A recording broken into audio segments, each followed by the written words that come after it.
Welcome to Desrose Radio. But to bring up, Australia is really good with eBay. I mean, for me anyways, in my category, most of my sales, as far as, majority of my sales actually, as far as the belly dancing costumes are from Australia. But the one thing that I'm trying to contact them with, which I am kind of creeped out, is I was selling these coins that were coming from Pakistan. The supplier, they were getting more and more, the coins were getting more and more gross, because they're already old and ancient, and they sell for quite a bit. I sell like 25 coins will cost, like, I get about $40, $40 to $50. And they started coming, as they have wars and stuff like that, the quality was getting worse and worse, like they weren't being taken care of or something. So I just started holding on to what I had, and I wouldn't sell them anymore because I had a competition on eBay that sells like mass quantities.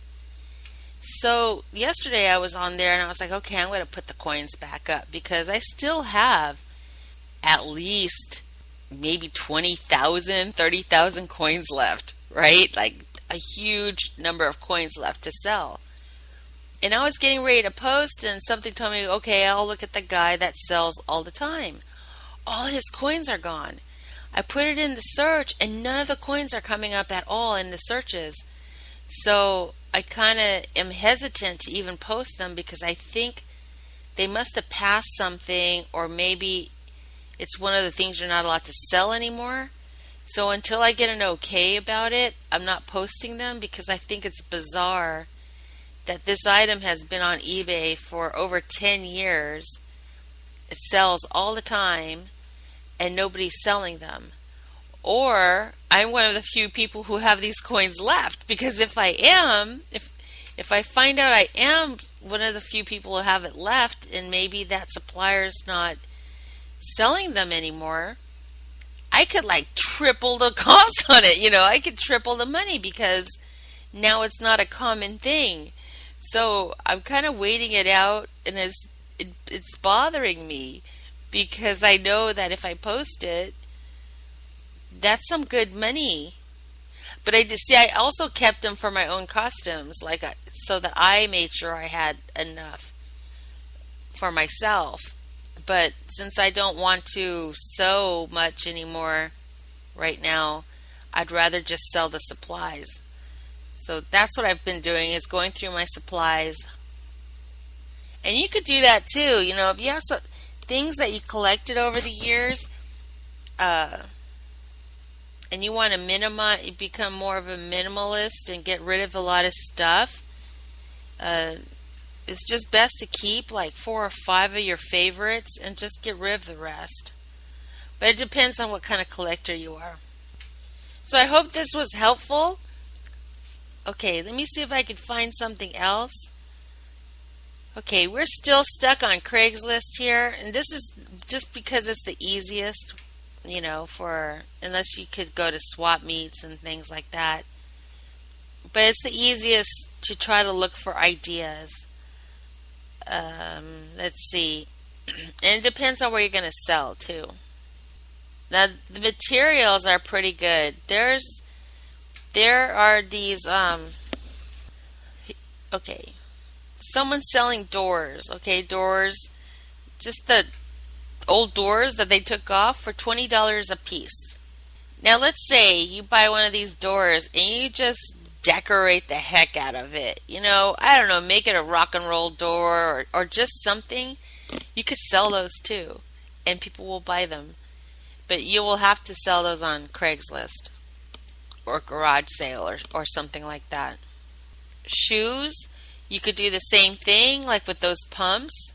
If you get some cheap gaudy pumps, you can decorate them, like use shoe paint or just paint and bling it out. But I don't know if that's a California thing, but people People are crazy. And I think the biggest sales I made for me, uh, doing research.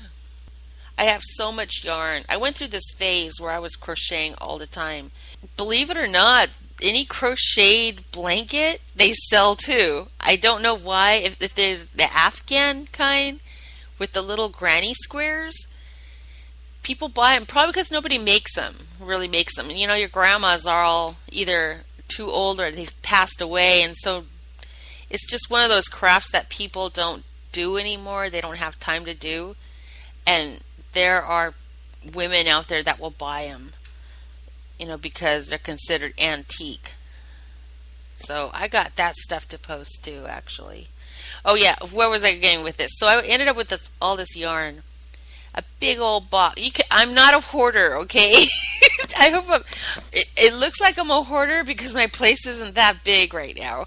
But I came from a big house to a very small area. But so I had this big old box full of yarn, and I started researching, like, what can I do with all this yarn?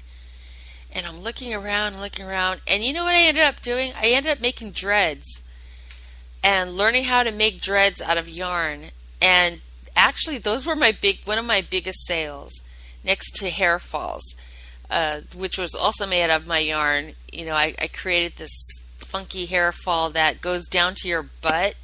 So you put it in your hair, and it's this feathery, gypsy looking thing that hangs down to your butt. Those are the ones that all sold. And that came from yarn. Just yarn. But it's a matter of learning how to make this item, and you just got to know who buys. And the people that buy are any young adult and teenagers. They are the biggest buyers. I guess, okay, we're going to have an economic study. So the biggest shoppers are young people, are young adults and teenagers. If you could see what they're into and what appeals to them, that is where you're going to make your money. So that too. So just see what your market is, and also what you love. If you love Matchbox cars, dig up Matchbox cars. If your big thing is like t-shirts, and your shirts, concentrate on that. But have all this other stuff while you are establishing your niche. And what I meant is your niche is whatever you're into, what and that's all it comes down to. Chances are, if you are into McDonald's little toys, there's somebody else into McDonald's little toys. And if you can go to thrift stores and dig out these little toys and know what they are, there's someone that's going to buy them.